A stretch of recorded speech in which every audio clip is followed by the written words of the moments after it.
Welcome to Hiring Insights, the podcast that provides insight into the executive hiring process and experience. Whether you are a job seeker, a people leader, a recruiter, an executive coach, or simply interested in talent, there is something here for you on Hiring Insights. Today's episode is presented by Top Talent Advocates, where we advocate for executive and legal talent. You can learn more about Top Talent Advocates, listen to other episodes, and hire great talent by visiting toptalentadvocates.com and clicking on podcast. Now here is your host for Hiring Insights, Mosa Fernandez-Goodman.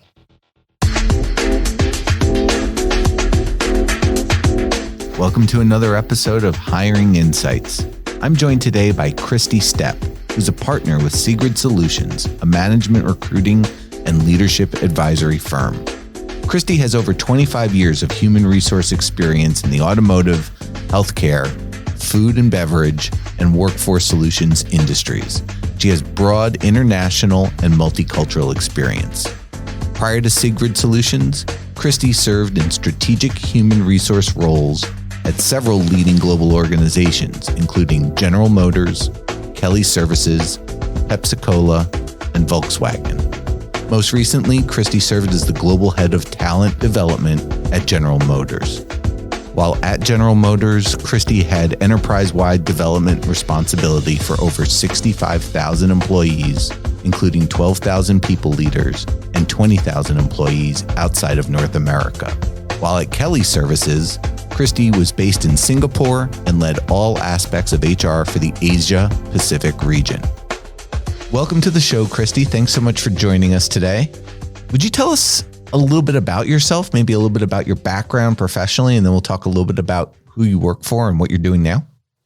Absolutely. So I am a partner in Sigred Solutions. We are a leadership advisory and search firm. Our mission is to really work with employers to help them find amazing talent and support that talent through the employee life cycle. So as employees come in, we want to set them up for success. And a lot of times as we're working with our clients, we find other ways to be able to support them. What's great about the work that we do is it allows me to leverage my 25 years of HR experience in multinational companies. So I have always worked in human resources, primarily in operations roles, and often had the opportunity to do some of my dream work, which is employee engagement, leadership development, diversity, wide-scale organizational change. So all of those things in my career. At one point, I worked as the global head of talent development at General Motors. I lived in Singapore for 3 years and was responsible for the Asia Pacific region for Kelly Services. And I also was the director of diversity at Volkswagen North America. Those are the jobs that I loved. Even as I went into operational roles, I had the opportunity to take that work effectiveness work into operations. And I'm really, really proud of the experiences that I've had, but most of all from the people that I've met over the years who helped me to grow and to get to this point where I can take all of those experiences and leverage them in a company that I own. That's incredible. Thank you. You do have a really broad set of experiences under your proverbial belt. And one of the ones that I want to just talk about for a second before we get into some more of the meat for today's show is a little bit more perspective about your international experience and your domestic. So as listeners spend the next chunk of time engaging in listening to today's episode, I want to make sure that they understand the experiences that you're bringing fully. So would you shed a little bit more light on some of the international experience that you've had? Because I think that's really important for our listeners to understand. I always wanted to live and work internationally. I have worked in organizations, however, that did not have HR as the core work. So the people who tended to get those assignments were people who did the core work, engineering, sales, other types of areas. But I always found a way to get some international experience, even as I was sitting in the United States. So I would volunteer When I worked at Volkswagen, I had an opportunity to do quite a bit of travel in Germany, which was wonderful. I worked for a company that was headquartered in Japan, worked on quite a few international projects that way too. And that was a good way to, I would say, dip my toe into international experience. I will tell you, however, living in another country and having that experience both personally and professionally is life-changing, because when you are out of the adventure of visiting and the delight of that type of work and you're actually living, you learn that you have to adjust yourself because you can't change a culture. So just as we know individually, it takes quite a bit of work to change an organization. If you go into a country and you start to rub up against things that you're not used to, you have to adjust yourself. And I think what it does is it rounds out any sharp edges. It helps you to have an appreciation for others, empathy. And I would say, even from a professional standpoint, to think differently about how work is done. I'll give you an example. I worked on a huge project when I was based in the United States from an organ effectiveness standpoint and rolled it out globally. Everyone said it was successful. And when I went to live in Asia and started to visit some of the countries, they had not started to use some of the things that we talked about. And I asked why, and they said, well, legally it doesn't work here, or it doesn't fit culturally. And after learning why these things were not working in the countries, I had to go back and ask for modifications for something that I had already gotten credit for rolling out fully and successfully. Those are the types of experiences. If I sat in a global role only in the United States without digging deeper and understanding, I might not have ever known that some of those things were not successful. So I've grown significantly. That's great. Thanks for sharing that. I think that's not only important for our listeners to understand about your background, but also some leadership lessons in that. So thank you for sharing. So I want to talk to you a little bit about search firms. I know that's not all that Sigrid does, certainly not all that you have done professionally, but let's start with the most basic of questions is, when should an organization hire a search firm? When does it make sense to engage a firm like yours? I would say organizations engage our firms for a number of reasons. The first really is speed. Sometimes there is a need to find someone, and by giving that work to us, they know that we're going to take it from beginning to end and move it very, very quickly, more quickly than they might be able to do inside.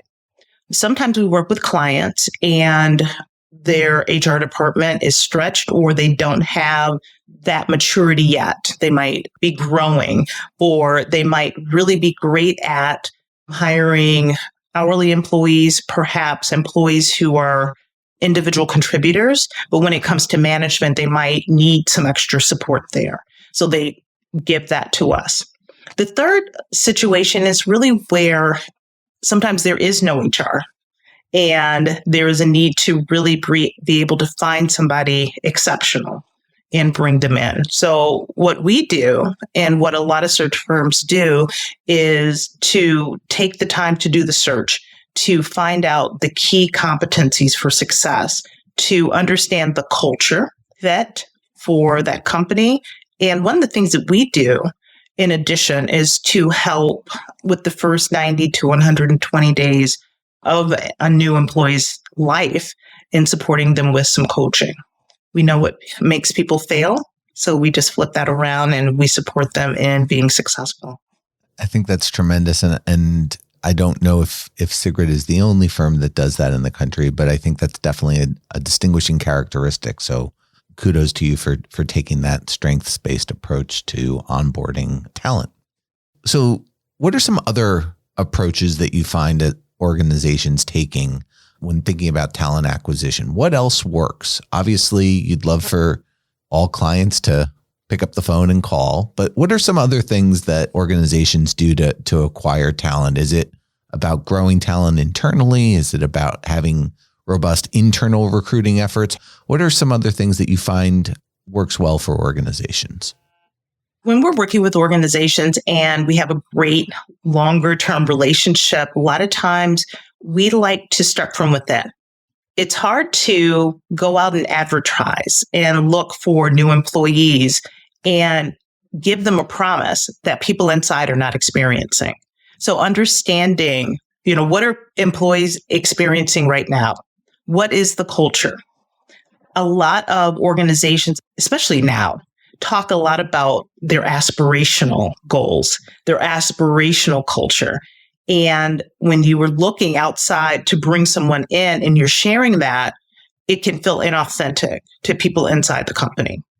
So we work with organizations to help them understand how employees are feeling. We'll use an engagement survey. Sometimes companies don't have time for a full engagement survey. We'll do a pulse survey, but we want to get a feeling for where employees are.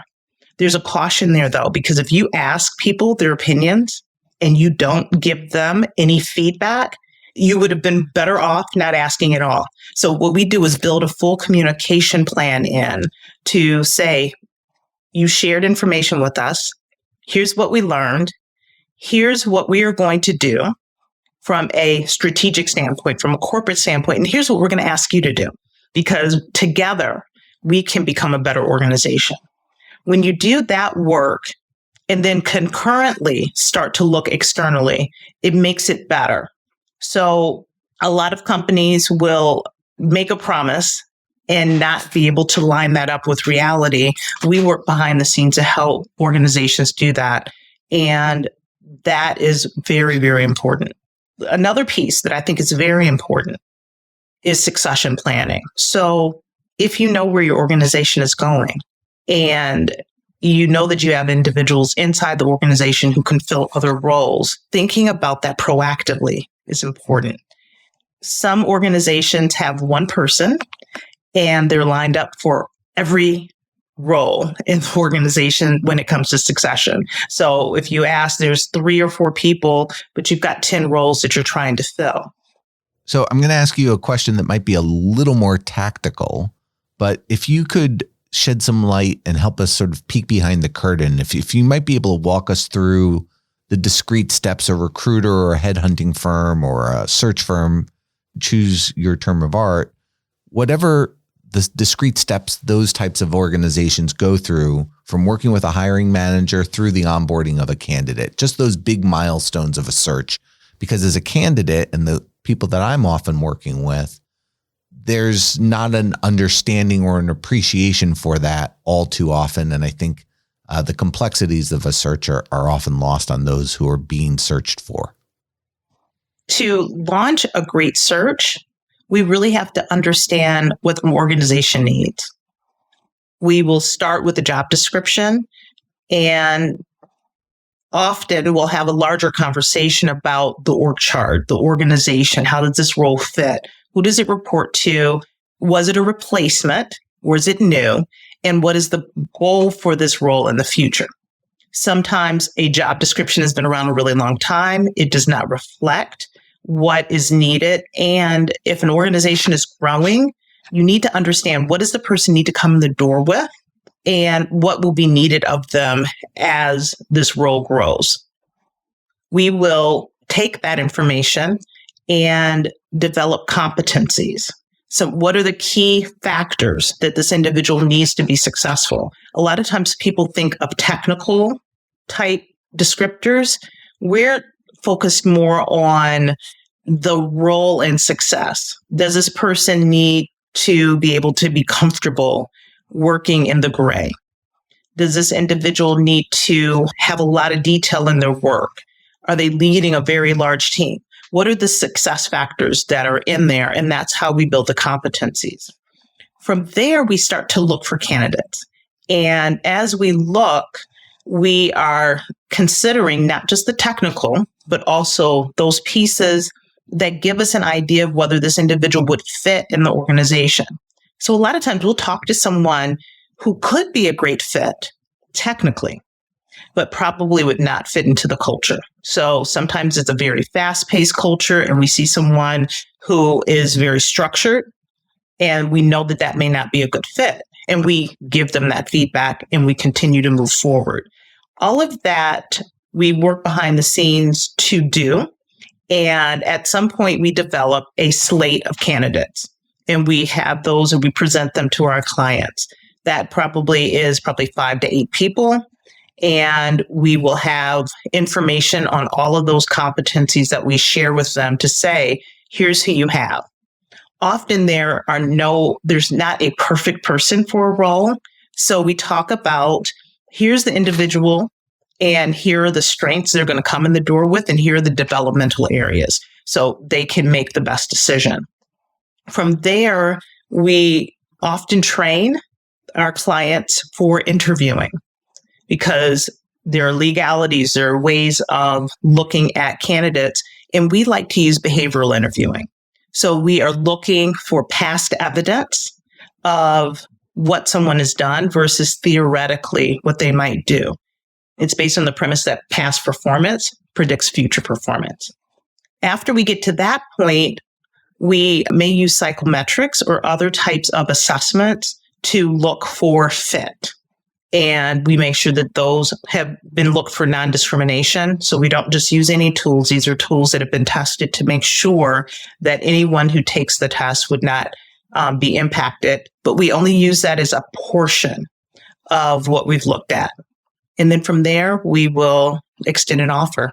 And then you help them onboard. Yes, we absolutely do. And I will say that that's something that most companies that we compete with do not do. So we stay. We know there's a lot of research out there that talks about failure rates and what causes leaders to fail. And a lot of time it is really trying to take what made them successful in the past and having blind spots and not being able to consider those things as they move into their new role. The learning curve is high.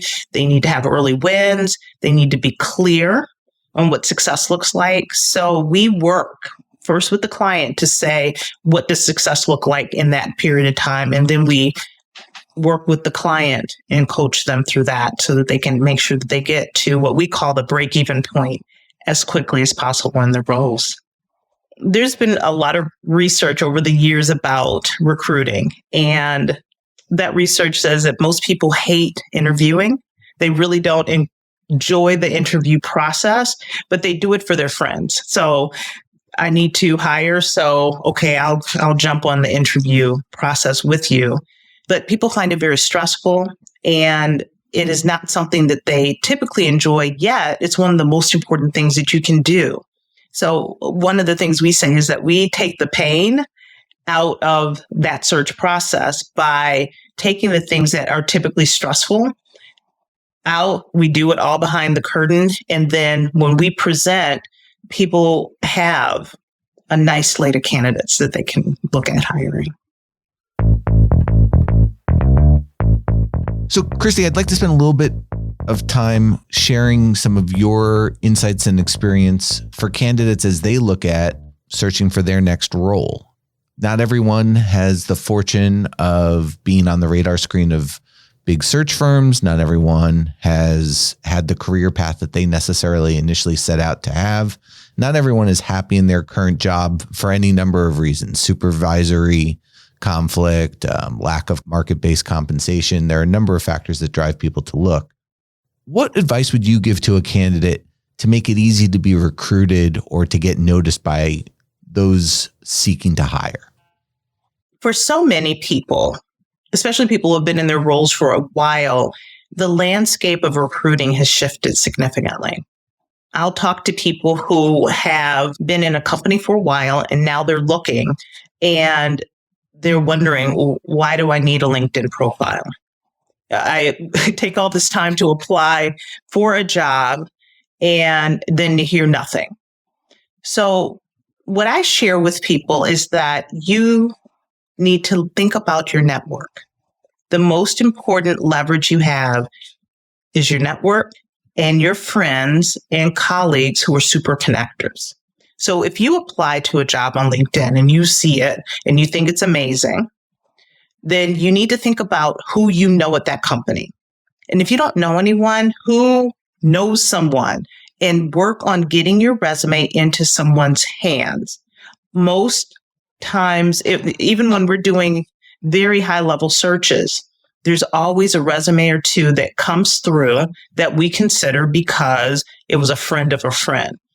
Don't just rely on artificial intelligence to think that that's going to help you get a role, especially the higher you are in an organization. So if you're looking at a C-suite role, you're probably going to work with some type of recruiter or go through a process that may not bring you to the top, even though you may be one of the best candidates for the role. So at a minimum, you've got to have a LinkedIn picture. It should not have your cat or your kids or your whole family. It should look professional. You should have at least some highlights of what you've done over your career, and in a little bit that gives some indication that you are not just focused on your job.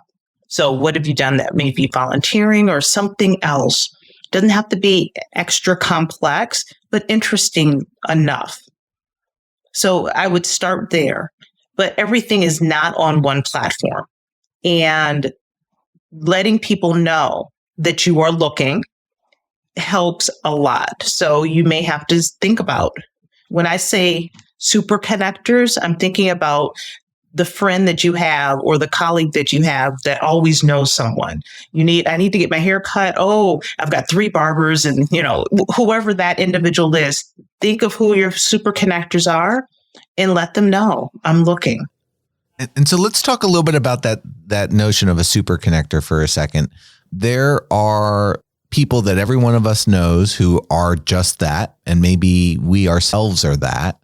But can you talk a little bit about how those super connectors need to be activated and the hustle that's required by a candidate when searching for a job? Rarely is it, and at least in my experience, that someone decides that they want to find a job or change roles or whatever the case might be, and instantly, or even sometimes within weeks or months, that recruiter calls that individual with the right opportunity. There are very few people that have that experience. So could you talk a little bit about the hustle or grit that's required in a search? Absolutely. One of the things I think really helps is expectations.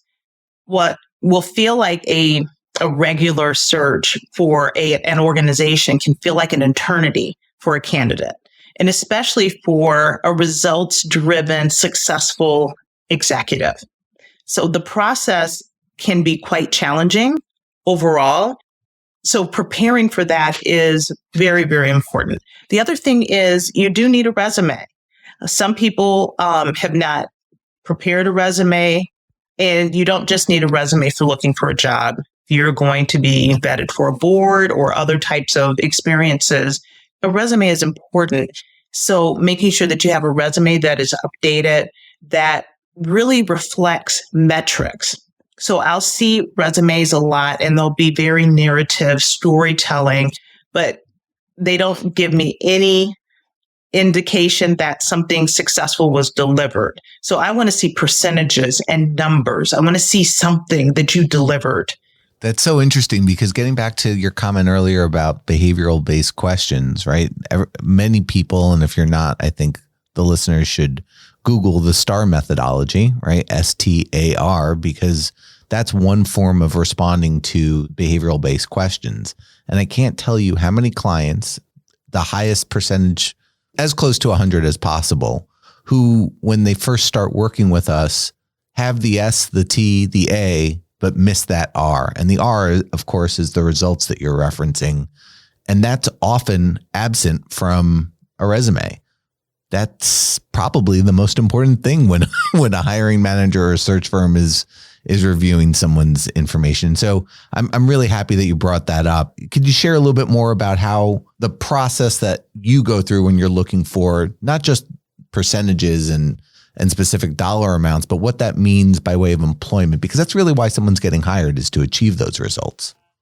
Especially in executive roles, there is a nervousness or a caution from many of our clients that they're going to get someone who is very likable and really does well in the interview, but is going to come on and not be able to deliver what they've talked about.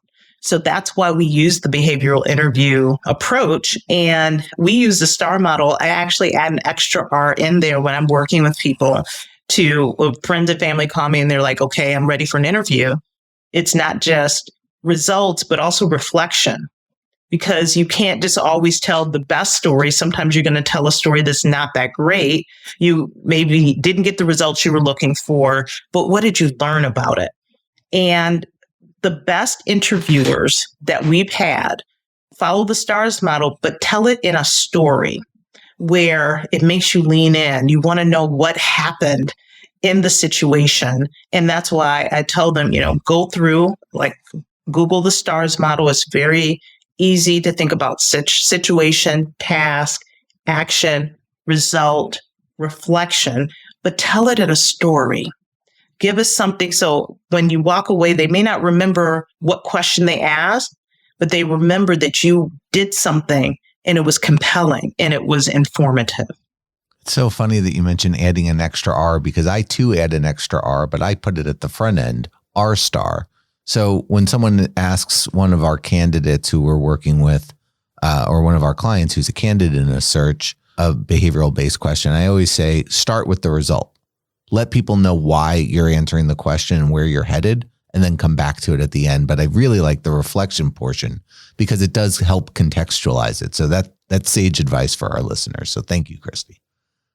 So let's say a candidate is interested in contacting you. What happens when they send their resume into your database or send it through an email? What does that look like for you? Just says, hi, I'm a talented individual who has achieved results. Help me find a new job. So our search firm is more of a boutique search firm. So there are larger search firms, there are smaller search firms. We are boutique. So often we will receive a resume from someone, but we may not necessarily have a role that would fit them at that point. Depending on how the resume comes in, it either goes into our database, but once again, I'm talking about the network. If it comes through a network, I will spend time talking to someone. So I will set up some time, ask them what they're looking for, and see if I can connect them to other recruiters. I actually was able to help someone last year who was referred to me, did not have a role that we were searching for, was able to connect her to some of my colleagues who were also in different search firms, and she was successful in finding another role. So being able to connect, talk to people, and not rely on just sending emails without any follow-up. Most people, if you ask them for time, they'll give it to you, but you have to ask. That's great advice. And beyond, recruiting firms and search firms have a subset of the market, right? Obviously, not every company or employer engages firms for searches. What are some other approaches that you would suggest a candidate look to or lean on to help find their next role? One of the things I tell people to do is to think about the work they're doing and the work they want to do and the type of company where they want to work. So I'm here based in Michigan, and there are individuals who will say, I want to work in a large organization, but I don't want to move. What can we target? Well, let's look at what companies are headquartered in Michigan. What companies are headquartered within the area where you'd like to work? Are there organizations that might be in the region that would allow you to have some type of hybrid work? And then start to target them. Who do you know proactively? Because maybe there's a role that's there that isn't with a search firm and isn't going to be posted, but you may end up being able to get your resume in front of someone. The other thing I really strongly suggest people do is what I call informational interviews. So find someone who's working in an organization and say, I know you don't have a role right now, but I'd love to come over, talk to you a bit, tell you a little bit about my background, and find out more about your organization. At a minimum, you've made a network connection.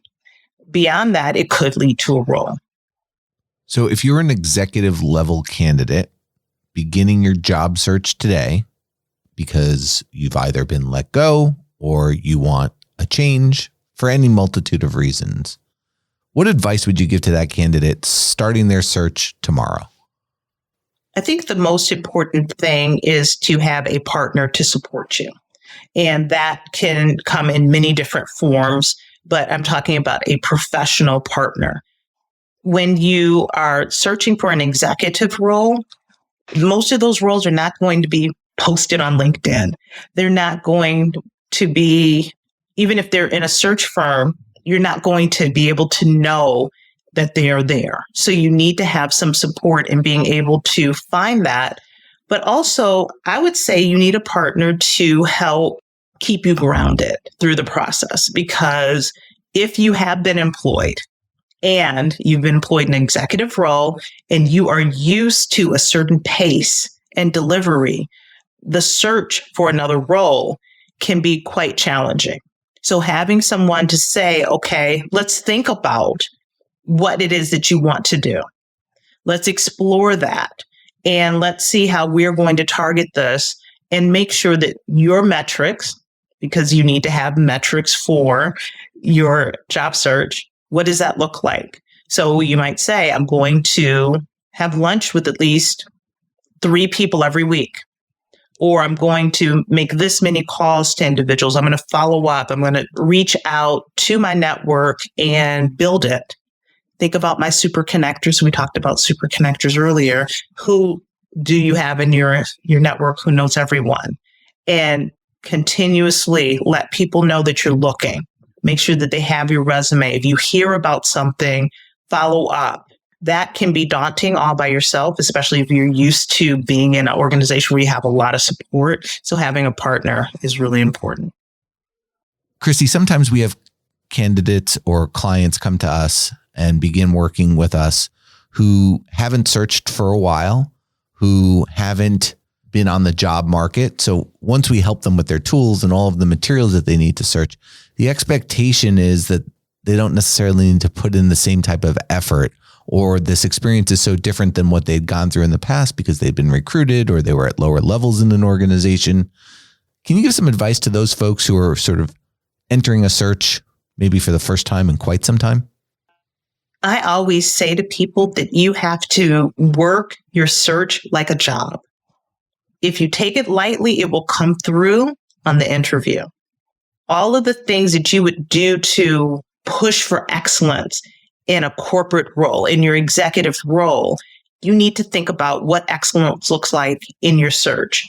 I can't tell you how many people I've interviewed. I don't really need to do this part, or I already know. And you don't want to assume that you know, because you don't. When you have the opportunity to go in and interview, you want to know everything you can about the organization. You want to have done your research. You don't want to just show up and feel like perhaps you were the pick of the litter and they should be happy to have you. You really need to go in with your best foot forward and show that you are really interested. That can be difficult for some executive roles, and taking that into account, I believe, one, helps with humility. A lot of times you want to make sure that humility is coming through in your interview, that authenticity. In a genuine way, right? Absolutely. And that you're not just looking for the title, that you care about the organization. So all of those pieces make it a little more difficult than I think sometimes people anticipate. So getting those expectations ready to know that this is going to be hard work. You're going to be working it as hard as you have in your roles, and you're going to be in learning mode, which is more challenging than when you are fully competent and know what you're doing. Kristi, I'd like to spend a little bit of time talking about your clients. And of course, as a search firm, your clients are employers. Can you describe the process of scoping a search with a client, what you're going through on that? There are certain clients that we have that have, I would say, more HR maturity, which means that we can sit together maybe in a couple hours and put together a very comprehensive outline of what they're looking for. So we understand from a cultural standpoint, we understand what the competencies are, we understand what the role is in the moment and where it needs to go over time. There are other organizations we work with where we need to learn more. And in those cases, we will have stakeholder interviews. We'll say, who can we talk to and interview to understand what this role does, what makes it successful, and to really understand. And we will do what I call a 360 interview. So we'll look at who might this role report to, who might be the peers, who might report into it.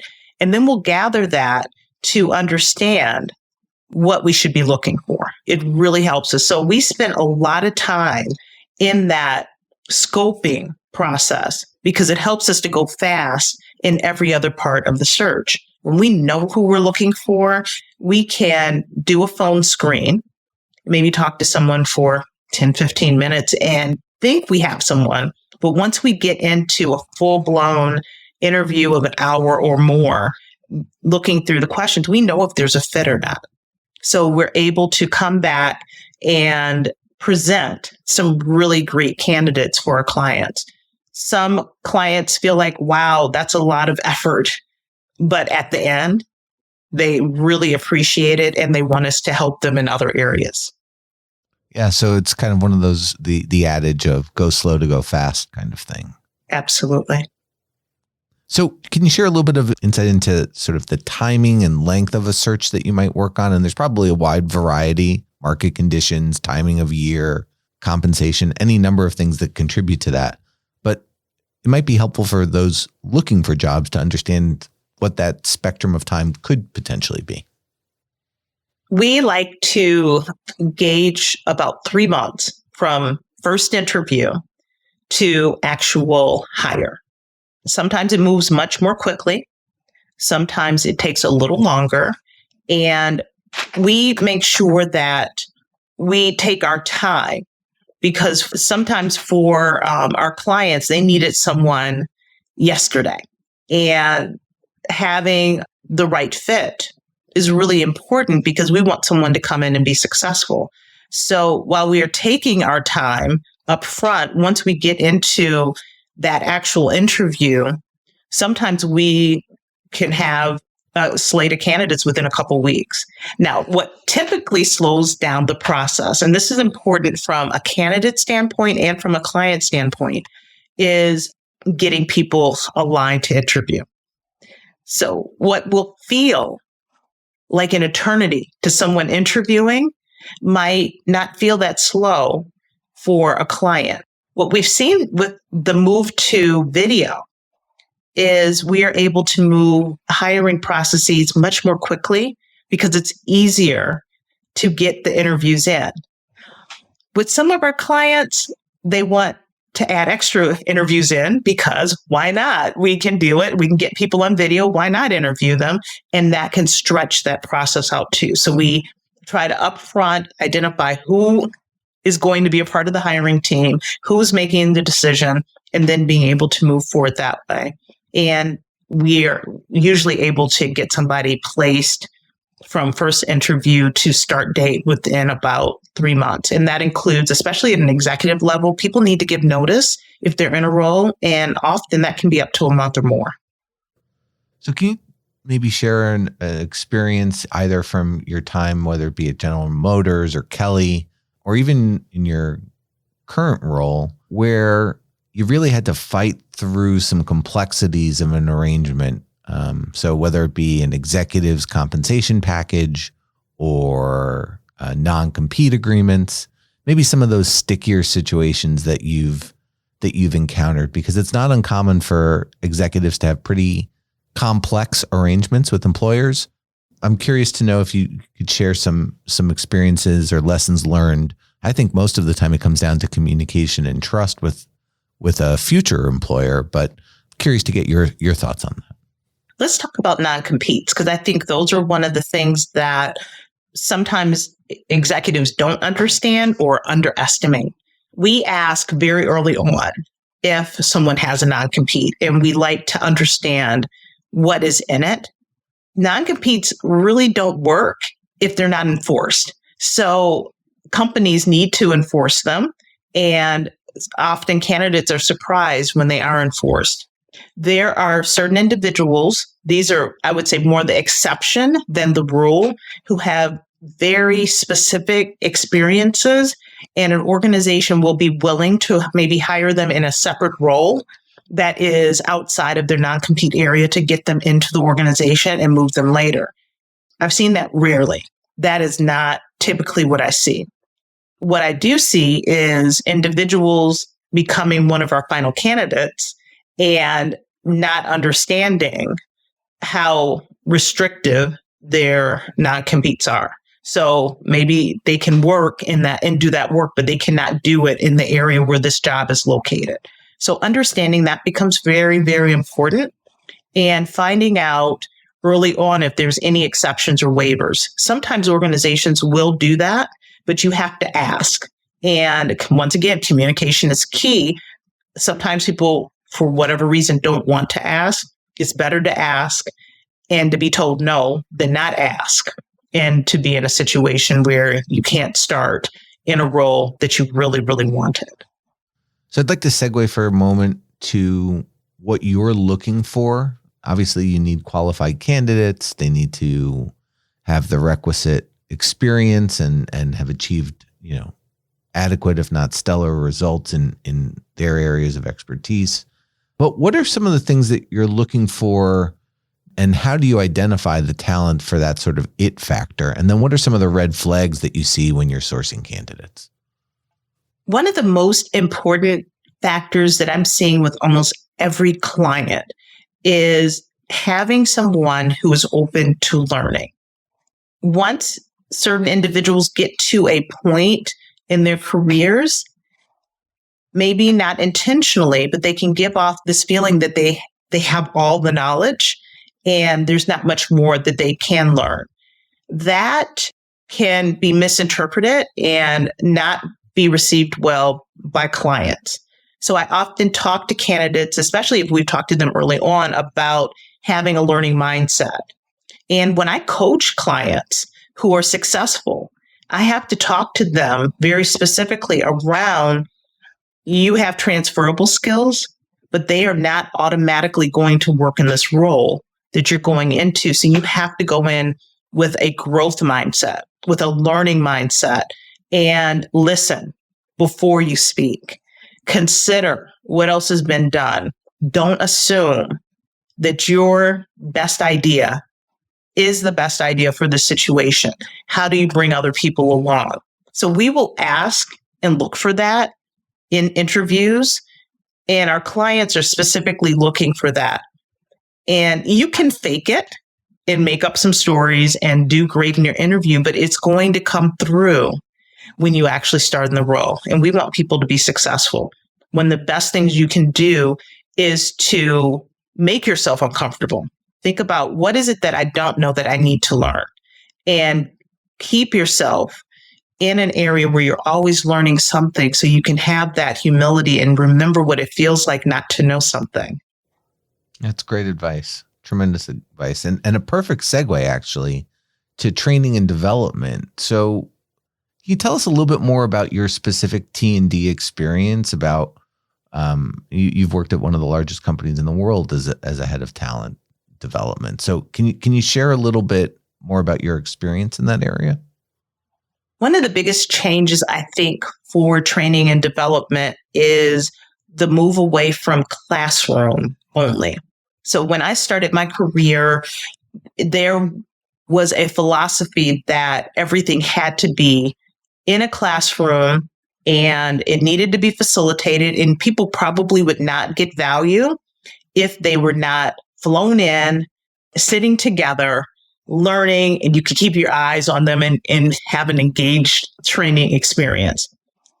Over the years, with global financial crises and organizational challenges financially, I had to think differently, and others in roles like mine had to think differently to say, how can we help people learn and grow, yet not fly them and have them sit in a classroom? How do we make that work? And that's where this premise of blended learning has come in, where you can watch a short video, you can get something, and then come in and have an experience where you're looking more at application, behavior change, relationship building, accountability. So at this point, that is much of what I do from the leadership advisory part of our business, is to record a short video about change. What is change? Why is it important? Why should you care as a leader? And then bring leaders into an experience that has them consider what they're living. How is that impacting your ability to lead? How is it impacting you as an individual? Do you even understand why the organization is changing? And how are you going to work through to be the best leader you can be and deliver on all the things that you're already needing to do in your role? That blended learning, that collaborative learning, we sometimes call it circle learning, where you get a small group of people who are learning the same things and having a shared experience, is really, I think, where we're going. You can still do classroom. It will be interesting to see how that plays out, but I think that we're sitting with blended learning for quite a while. Really interesting commentary on the evolution of training and development, and also about, I think maybe you were touching on a topic that's often referred to as some of the adult principles of learning when it comes to approaching people with different forms of learning, because not everyone learns in the same fashion. Is that a safe assumption? Oh, absolutely. So one of the things that I think organizations, and we talked about this a little bit earlier on the topic of succession planning, need to do is invest in training and development in order to work on retention, right? Particularly with people staying in jobs for shorter and shorter periods of time and a greater volume and velocity of turnover in organizations writ large. I'm curious to know how you might have leveraged training and development during your time at General Motors. And then specifically, what does Sigrid do today to help organizations work on retention so that they don't have to call the other portion of your business and have you find people for them? Training and development, I guess, with respect to retention would be the question. One of the things that I think retains people in many ways is the opportunity to learn, and that the organization invested in them in what they are interested in learning.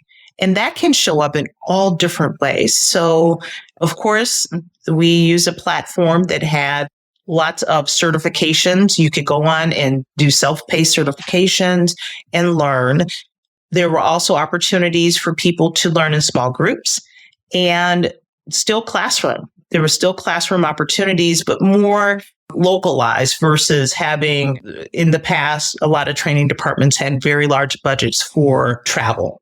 So a lot of that travel you won't see as much, but still the face-to-face is valuable. The other thing that I've seen a lot of development happening through is through affinity groups. So organizations within a company, a group of people who have a shared interest, actually going to the organization, asking for funding and sponsoring different types of development in that way. So that helps a lot. There is a big change, in my opinion, from the types of development that people wanted earlier in my career. We used to talk about people wanted development to get the corner office. And for many organizations, there is no corner office, or it might be shared, or whatever it is, it's different. So there is a desire for many people to have depth and breadth, not just to be the most technically astute person, but also have EQ. So EQ is important, and there are a number of other factors that are important to someone's training and development plan. Would you share a little bit more about that? One of the things that we know is the higher individuals move in an organization into executive levels, the less technical competency drive success. A lot of the success factors start to move into other areas. And those are sometimes more difficult for people to move into. So I'll give you an example. We can have someone who is a working director and may lead people, but also has opportunity to push her, her sleeves up and do the work. When an individual is moved into that next level, often there is a feeling of loss. I don't get to do the fun work anymore. My direct reports have to do it. And now I'm dealing with this strategy stuff. And there's not really anything tangible that I can look to say that I've done a great job today. When you're sitting, you've already been through that process. It's hard to remember how difficult that is. Yet if you can train people and have development to say, this is the journey we're putting you on. You're going to feel uncomfortable. It's normal. You're going to need to let go of doing the work so that you can manage and lead and drive the strategy we need you to drive. Often setting those expectations, giving someone maybe a coach or a peer, a partner, a mentor in the organization to let them know what you're experiencing is normal and you are successful. Success is measured differently. That helps with succession. It helps with retention. That's where a lot of times people will leave an organization because they have a feeling of discomfort and perhaps a feeling that they are going to fail. So perhaps I should leave before I fail. In reality, all they're doing is going through a natural growth process. And if they can just work through it, they will be successful on the other end. Kristi, one of the things our candidates that we work with experience is sometimes, and it's more the exception than the rule, that they know exactly what they want to achieve and they're on their way to getting to it and they need a little bit of facilitation. Most of the time, however, when a candidate or a client comes to us, they often don't know how to get started in their search, or the prospect of looking for several months is incredibly daunting to them and they don't know where to begin. I'd say that's probably more the case than the former scenario that I described. If you're an executive getting started for your search today, what would be some advice that you, given your years of experience, might lend to that person? I would start by saying, connect with an organization like Top Talent. That would be the beginning, especially if you have been in an executive role for a while and you have not searched in a while.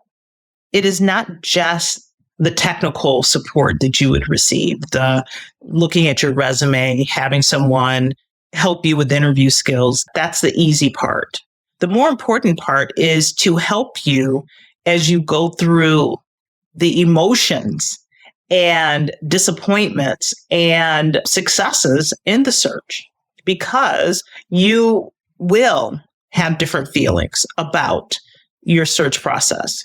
You may think that you were the top candidate. You may not get a role. You may become the top candidate and be surprised and not be sure that this is the organization where you would fit. You need to have a partner to be able to help you through that, especially at that executive level, because the decision you make is so important.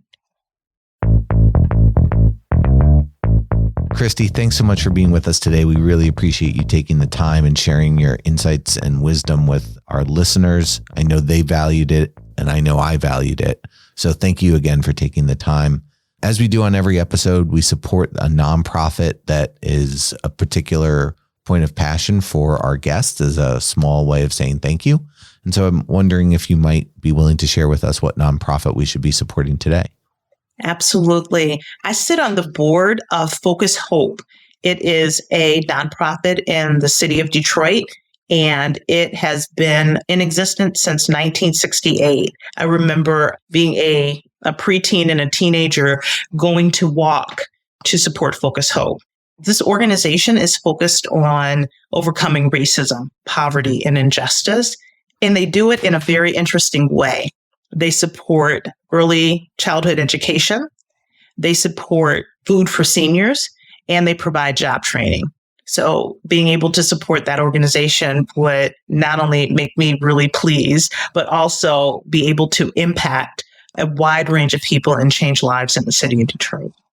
Kristi, thank you so much for joining us today. Can't tell you how appreciative we are of your time. A lot of our listeners who are interested in learning more about you and about Sigred Solutions to either engage you for services, pick your brain, what's the best way to get a hold of you? They can go to our website, www.sigred, Sigred, solutions.com. They can email me at Kristi, Kristi, .stepp, Stepp, at sigredsolutions.com, or you can give us a call, 313-474-1300. Thank you so much for joining us today. We really appreciate having you on the show. Wow, this has been an honor. Thank you for joining us on Hiring Insights. Remember, you can learn more about Top Talent Advocates and listen to other episodes by visiting toptalentadvocates.com and click on the podcast link. You can also email us at tta@toptalentadvocates.com.